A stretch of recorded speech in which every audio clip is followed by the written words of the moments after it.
امت پر جب صدقات اور زکوٰۃ ضروری قرار دیے تو فرمایا تم نے 2.5% زکوٰۃ دینی ہے، وہ بھی سال گزرنے کے بعد۔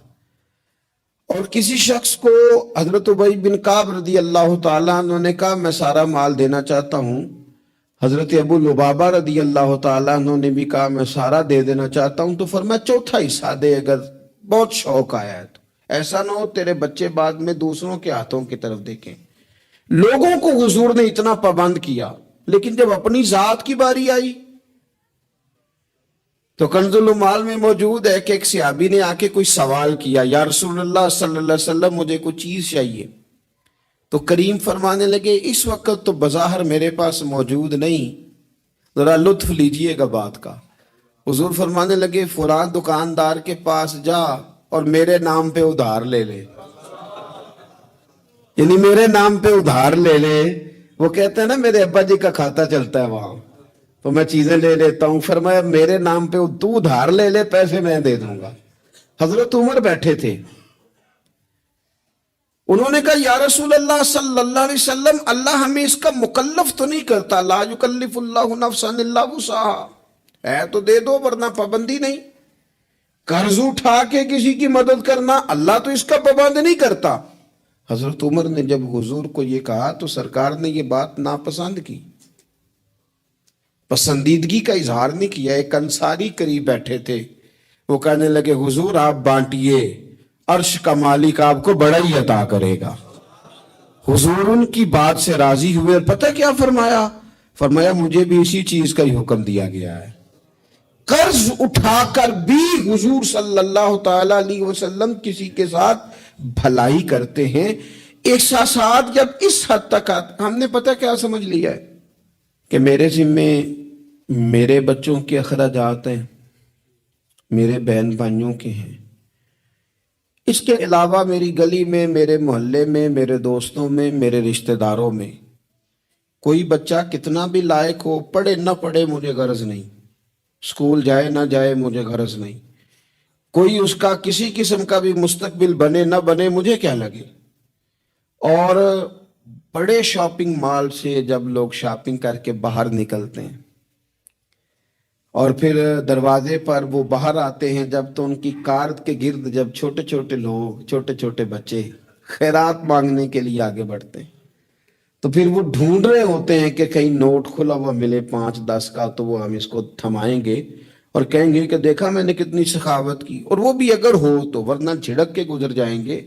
وہ احساسات جو آپ کے اپنے بچے کے لیے ہیں، وہ جذبات جو آپ نے اپنے سینے میں اپنے بیٹے کے لیے چھپائے ہوئے ہیں، آپ تو رحمت للعالمین نبی کے ماننے والے ہیں، آپ کس طرح ایک دائرے میں اپنے آپ کو بند کر کے بیٹھ گئے اور دوسروں کے بارے میں آپ نے وہ بات کی نہیں، وہ ذوق پیدا ہی نہیں کیا۔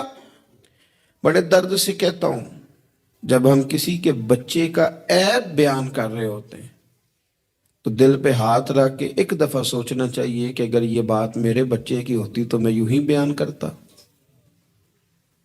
یہی لہجہ ہوتا میرا اس بات کو گفتگو کرنے کا جو میں کسی کے بارے میں اپنے گھر میں کر رہا ہوں، اور میں کہہ رہا ہوں کہ معاذ اللہ اس کے ابے نے حلال نہیں کما کے کھلایا اور اس کی اماں نے تربیت ٹھیک نہیں کی، تو یہ لوگ اس طرح کے، یہ کیا انداز میں اپنے گھر میں اختیار کرتا ہوں؟ تو میرے نبی پاک صلی اللہ تعالی علیہ وسلم نے تو کہا ہے مومن ہوتا ہی وہ ہے جو اپنے لیے پسند کرتا ہے وہی بھائی کے لیے بھی پسند کرتا ہے۔ کئی دفعہ میرا بچہ لائق نہیں ہوتا پر میری بہن کا لائق ہوتا ہے، لیکن میرے پاس وسائل ہیں اس کے پاس نہیں ہے، کیوں نہیں میں اسے اپنا بچہ سمجھ لیتا؟ کیوں نہیں میں کہتا کہ چلو میں اپنی کچھ چیزیں وہاں صرف کر دوں اور وہی آگے نکل جائے؟ نبی پاک صلی اللہ علیہ وسلم کی سوچ کیا ہے؟ بخاری مسلم میں حدیث موجود ہے، حضرت خالد بن سعید بن عاص رضی اللہ تعالیٰ عنہ کی ایک بیٹی ہیں، چھوٹی سی بڑی پیاری، نام ہے ام خالد رضی اللہ تعالیٰ عنہ۔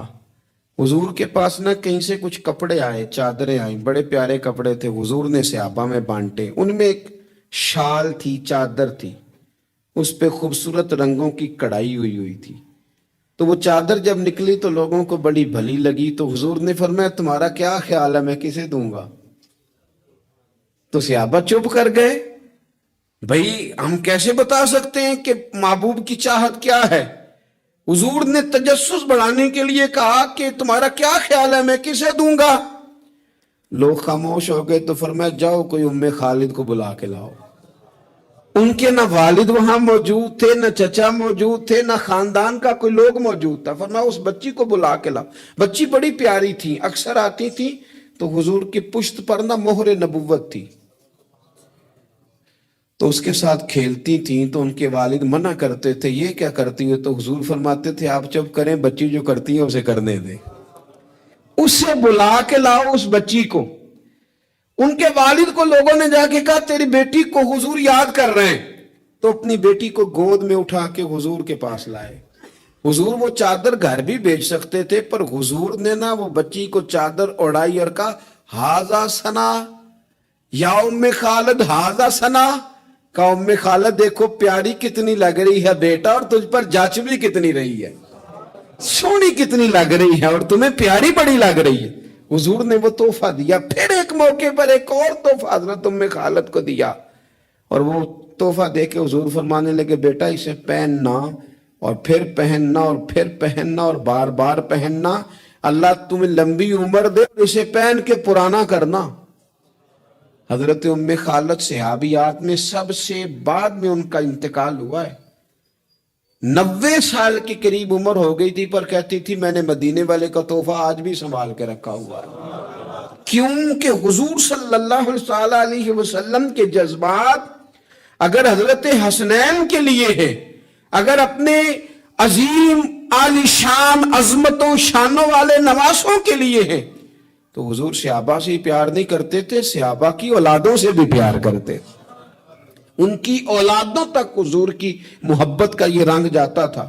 ہم چونکہ ترجیحی بنیادوں پر خیر خواہی نہیں کرتے، کبھی کوئی آ گئی نیکی تو کر لی، وہ بھئی سارے کپڑے اپنے گھر میں بانٹنے ہیں، جو ملے گا اسے پلٹ کے اپنے گھر ہی پھینکنا ہے، کسی کا کوئی حق ہی نہ رہے ہماری دولت پر، کسی کا کوئی حق ہی نہ رہے ہماری خیر خواہی پر، پلٹ پلٹ کر۔ وہ میں اکثر کہتا ہوں کہ عجیب زمانہ آ گیا نا، پیر صاحب کے گھر میں پیدا ہونے والا پیر ہے، دوسرا ہو سکتا لیڈر کا بیٹا ہی لیڈر ہے، دوسرا ہو سکتا سیاستدان کا بیٹا ہی، اور بھئی یہ کس نے پابندی لگا دی ہے کہ یہ کہیں اور نہیں جا سکتی؟ اور سب جگہ اللہ ماشاءاللہ، دینی لوگوں میں بھی، دنیاوی لوگوں میں بھی، سیاسی لوگوں میں بھی، سب جگہ ہر جگہ یہی ہے کہ اس کے بعد اس کا بیٹا ہی آئے گا۔ کوئی چیز باہر جانی نہیں چاہیے، جانے نہ پائے، ہر چیز گھر کے اندر رکھو۔ آپ نیکی کا جذبہ پیدا کریں۔ ہم نہ تھوڑا سا دوسروں سے ممتاز بن جاتے ہیں، کوئی بندہ کو نیکی کر لے تو اسے بھی بخار چڑھ جاتا ہے کہ میں نے کی تو ہے نا۔ کوئی بندہ تھوڑا سا عالم ہو جائے تو وہ کہتا ہے کہ میری ساری عزت کرو، تمہیں نہیں پتا کہ میں تھوڑا پڑھا ہوں؟ میری طرح کے بندے بڑی جلدی وہ اوپر اٹھ جاتے ہیں۔ اسی طرح کا معاملہ افسر کا ہے، اسی طرح کا معاملہ مالدار آدمی کا ہے، خود اپنا اعزاز بنا لیتے ہیں۔ رسول پاک کی یہ شان ہے کہ اللہ نے انہیں نبیوں کا امام بنایا ہے، اور بعد از خدا بزرگ توئی قصہ مختصر۔ حضور روٹین میں تو بیٹھتے تھے، جمعے کا خطبہ دینے کے لیے تو منبر پہ آتے تھے، پر باقی صحابہ کے اندر مل جل کے بیٹھتے تھے، مل جل کے۔ ایک جہاد تھا، صحابہ کہتے ہیں واپس آ رہے تھے تو رستے میں رکے، کھانا کھانے کا ارادہ بنا، تو ظاہر ہے کھانے ہوٹلوں سے تو ملتے نہیں تھے، پکانے ہی پڑتے تھے، تو کھانے کی تیاری ہونے لگی تو کچھ لوگوں نے کہا کہ ہم گوشت صاف کرتے ہیں، گوشت بناتے ہیں، کچھ نے کہا کہ برتن میں صاف کر کے اہتمام کرتا ہوں، کسی نے کہا کہ میں بعد میں بانٹنے کا تقسیم کرنے کی ڈیوٹی لیتا ہوں۔ سب ڈیوٹیاں لے رہے تھے تو حضور بھی بولے، فرمایا تم نے اپنے اپنے ذمے کام لے لیے ہیں، میں اس طرح کروں گا لکڑیاں اکٹھی کر کے لاؤں گا تاکہ آگ جلا کے روٹی پکائی جا سکے۔ صحابہ کہنے لگے فدا کا روحی و قلبی، سونیا دل بھی قربان، جان بھی قربان، فدا کا ابی و امی، ماں بھی قربان، باپ بھی قربان، ہم جو حاضر ہیں یہ کام کرنے کے لیے۔ تو حضور نے فرمایا میں تم سے ممتاز نہیں ہونا چاہتا، مل جل کے رہنا چاہتا ہوں تمہارے بیچ۔ آپ جب لوگوں کے بیچ وقت گزارتے ہیں تو تبھی تو ان کے دکھ سکھ کا آپ کو پتہ چلتا ہے۔ اور جب آپ اپنا لیول ہائی کر کے اوپر اٹھ جاتے ہیں تو پھر آپ کو کیسے پتا چلے گا کہ عام آدمی کس تکلیف میں مبتلا ہے؟ میرے نبی پاک علیہ السلام صحابہ کیا حضور سے بات کرتے، حضور تو نبیوں کے امام ہیں، لیکن سرور کائنات علیہ السلام نے لوگوں کے بیچ رہ کے لوگوں کے ساتھ اعلیٰ نیکی کرنے کا پیغام دیا، اور نیکی کو اس کے بام عروج تک جا کر لوگوں تک اتارنے کی نبی پاک علیہ السلام نے بات کی، بام عروج تک جا کے۔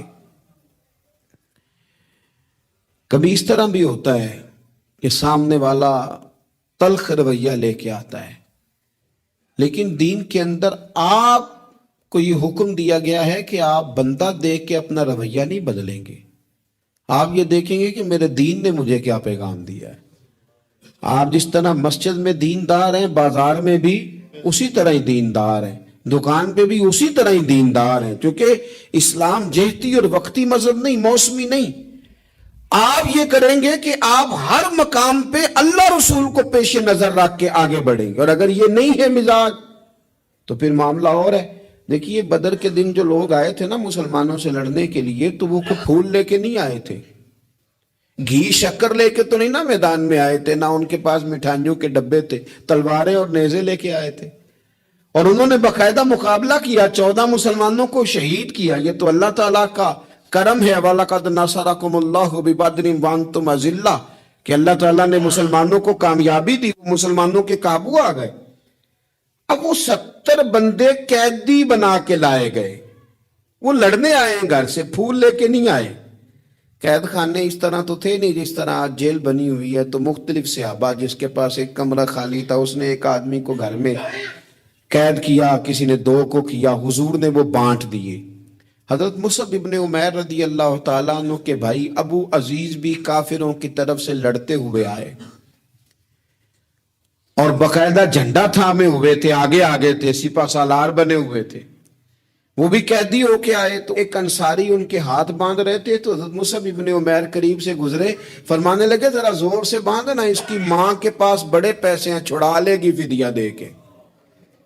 تو ابو عزیز کہنے لگے مصعب تو میرا بھائی ہو کے اس طرح کی باتیں کرتا ہے؟ تو فرمانے لگے تجھے کس نے کہا کہ میں تیرا بھائی ہوں؟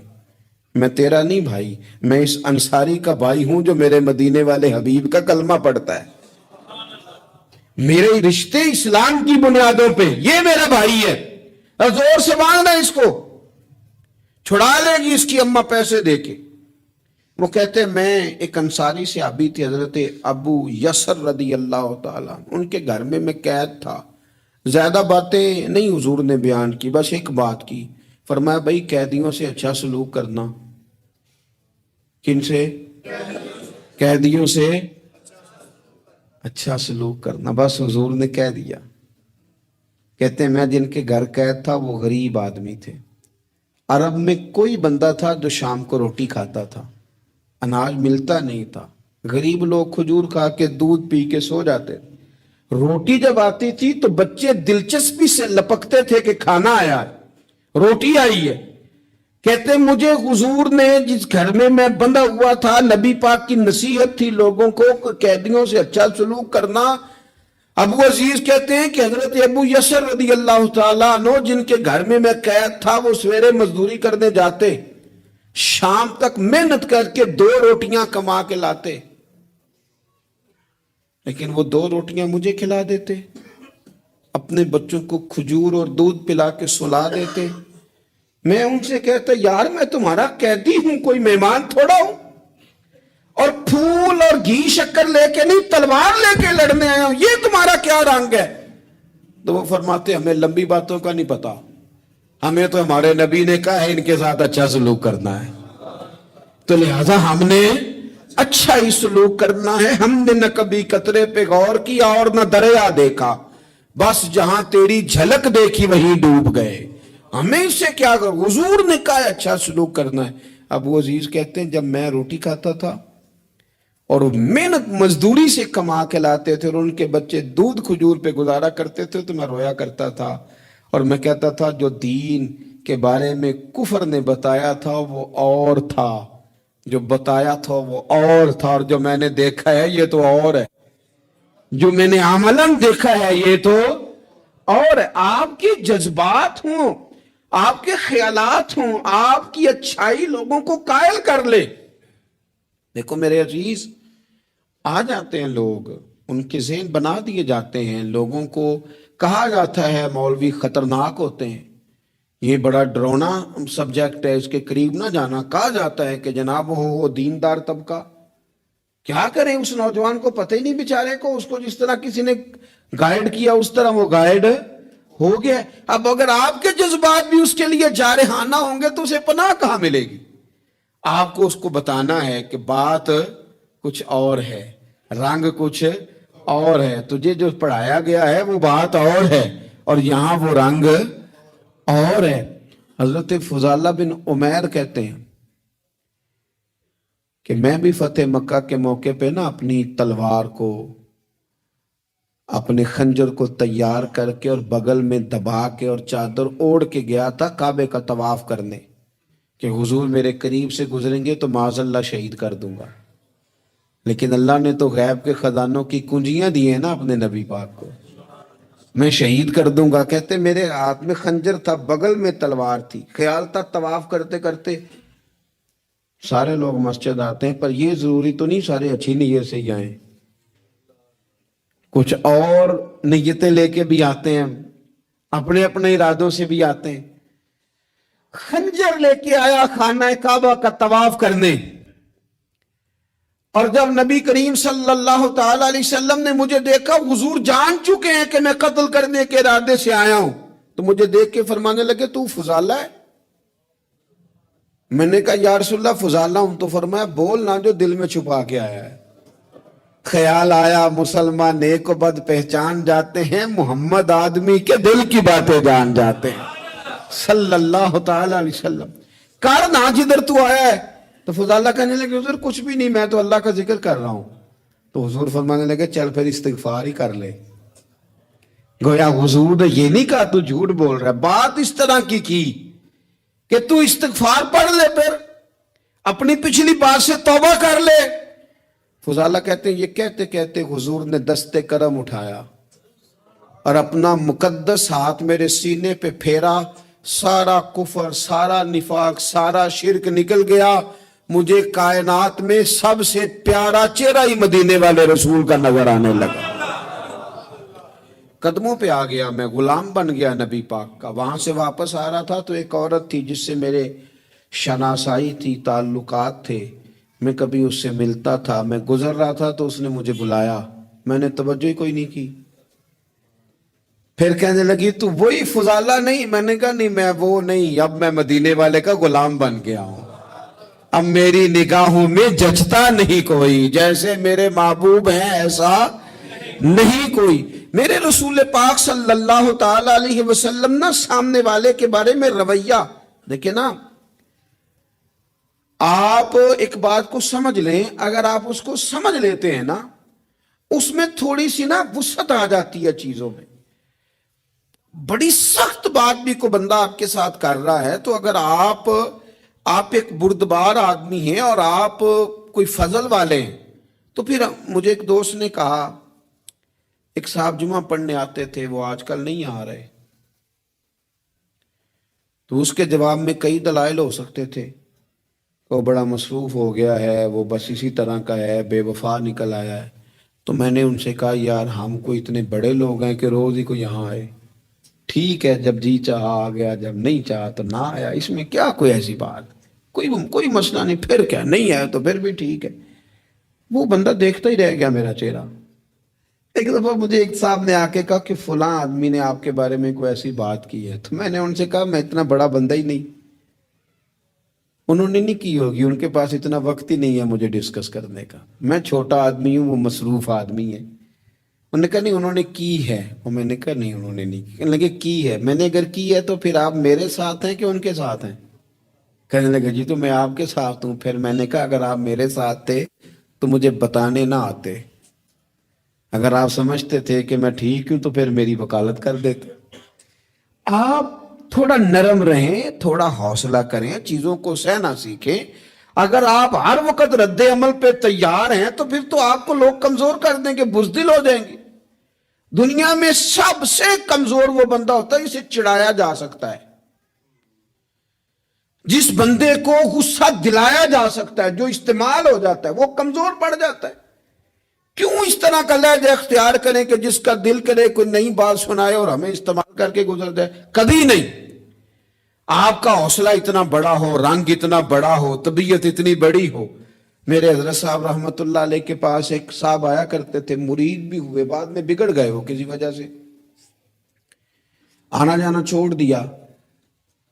تو حضرت قبلہ رحمت اللہ تعالی علیہ سے لوگوں نے کہا حضور وہ نہیں آتے تو اب وہ گمراہ ہو جائیں گے۔ تو بڑی باتیں بھلی لگتی ہیں، بعض لوگ چوڑے ہو جاتے ہیں۔ تو حضرت صاحب رحمت اللہ علیہ فرمانے لگے اب توبہ کرو، کیوں گمراہ ہو جائیں؟ میں کوئی معیار ہدایت ہوں؟ میں کوئی معیار ہوں؟ نبی کو چھوڑ کے بندہ گمراہ ہوتا ہے، رسول کو چھوڑ کے کافر ہوتا ہے، یہ تم نے کیسی عجیب بات کر دی؟ فرمایا دعا کرو جہاں رہے رب اس پہ رحمت ہی فرمائے۔ ہم نہ دائروں میں بند ہو جاتے ہیں، ہم کہتے ہیں صرف جو میرے ساتھ ہے وہ ٹھیک ہے، تو جو باقی اربوں خربوں لوگ ہیں وہ کدھر گئے؟ آپ اپنا دل حوصلہ بڑا کریں، جب آپ کو لوگ غصہ دلانے پہ آ جائیں تو وہ آپ کو استعمال، ان کو پتہ چل جائے گا آپ استعمال کیسے ہوتے ہیں، آپ کس طرح استعمال ہوتے ہیں ان کو سمجھ آ جائے گی۔ میرے رسول پاک صلی اللہ علیہ وسلم نے پیار اس طرح کیا ہے، سیرت اس طرح بانٹی ہے کہ اس میں خیر خائی چھلکتی۔ میں نا اپنے دادا جی سے، اپنے نانا جی سے، پھر اپنے ابا جی سے، پھر اپنے محلے کے بزرگوں سے، پھر اپنے علاقے کے بڑوں سے ایک بات سنتا تھا تو میں کہتا تھا کہیں سے تو یہ آئی ہے نا، یہ ان کی اپنی پیدا کردہ تو نہیں نا؟ سادے لوگ، انگوٹھا چھاپ لوگ، اپنا نام بھی نہیں لکھ سکتے، پر وہ کہتے تھے اے تھی آ گئی ہے بوئے تھے، ہن موڑ سکتے؟ سمجھ آ رہی ہے میری بات کی؟ دروازے پہ بیٹی آ گئی ہے، اب کچھ ہو سکتا؟ یعنی کسی پارٹی سے سیاسی جنگ چل رہی ہے، لڑائی پورے عروج پہ ہے، ووٹ نہیں دینے، طے ہو گیا برادری کا فیصلہ، تو وہ الیکشن کے دنوں میں وہ بھی بڑے متحرک ہوتے ہیں، وہ پتہ کر لیتے ہیں بچی کہاں شادی ہوئی ہے، وہاں چلے جاتے ہیں، جا کے فٹافٹ چاچا جی بھی بن جاتے ہیں، بیٹا میں تیرا چاچا ہوں، میں آیا ہوں، ابا کے سامنے میری سفارش کر۔ تو بیٹیاں کئی دفعہ آ جاتی تھی، تو اب بڑے بوڑھے کیا کہتے تو کہتے تھے بیٹی آ گئی ہے دروازے پہ، وہ کیا کرے؟ میں سوچتا تھا کہ چلو یہ بات انہوں نے پڑھی نہیں، سنی نہیں، انہوں نے سیکھی نہیں، پر یہ کوئی فیض ہے جو سینہ بسینہ آ رہا ہے، کہیں تو یہ چیز تھی جو اس طرح آئی ہے کہ یعنی سمجھدار آدمی ہے، وزادار ہے۔ وہ بیٹی کو کہہ بھی سکتا ہے کہ پتر تو سیانی نہیں، تو سمجھدار نہیں، تو وہاں نہیں جہاں میں ہوں، میں تیرا دادا ہوں، لیکن وہ یہ بات ہی نہیں کرتا، کہتا بیٹی آ گئی ہے۔ تو پھر ایک حدیث پڑھی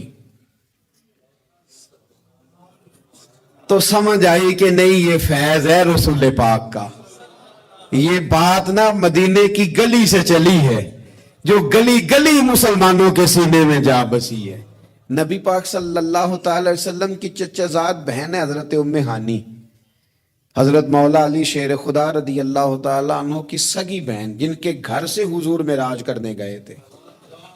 انہوں نے کلمہ فتح مکہ کے دن پڑھا ہے، جناب ام ہانی نے کلمہ فتح مکہ والے دن پڑھا ہے، لیکن ساری زندگی ان کے سامنے کوئی حضور کے خلاف معاذ اللہ بات نہیں کر سکا، کرنے نہیں دیتی تھی۔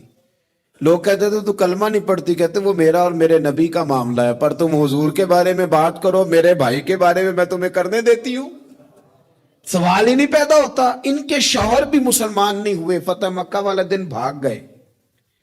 ان کے رشتے میں کچھ دیور تھے سسرال کے رشتوں میں سے، وہ تو اتنے سخت کافر تھے، اسلام کے دشمن تھے، لیکن حضور جب فتح مکہ پہ گئے تو بڑے بڑے لوگوں نے دعوت دی، پر حضور ان کے گھر میں گئے، نفل بھی وہیں پڑے، روٹی بھی وہیں کھائی، وہاں رہے۔ حضور وہاں سے تشریف لے گئے ایک اور جگہ، تو اعلان ہوا کہ ان کے وہ جو دو دیور ہیں جناب ام ہانی رضی اللہ تعالیٰ عنہ، کہ ان کو نہ جہاں ملے مار دیا جائے۔ اب انہیں ڈھونڈ کون رہا ہے؟ مولا علی خود ڈھونڈ رہے ہیں، حالانکہ وہ رشتہ دار ہیں، حضرت علی نے تلوار پکڑی ہے، جہاں ملیں گے مار دوں گا۔ جناب ام ہانی نے نا اپنے وہ دونوں دیور تلاش کیے، ڈھونڈ کے لائیں، لا کے کمرے میں بند کر کے باہر سے دروازہ بند کیا اور سیدھی حضور کے پاس چلی گئی، کہنے لگی علی انہیں ڈھونڈ رہے ہیں، یہ پیغام آیا ہے ان کے لیے، یہ اعلان کر دیا گیا ہے۔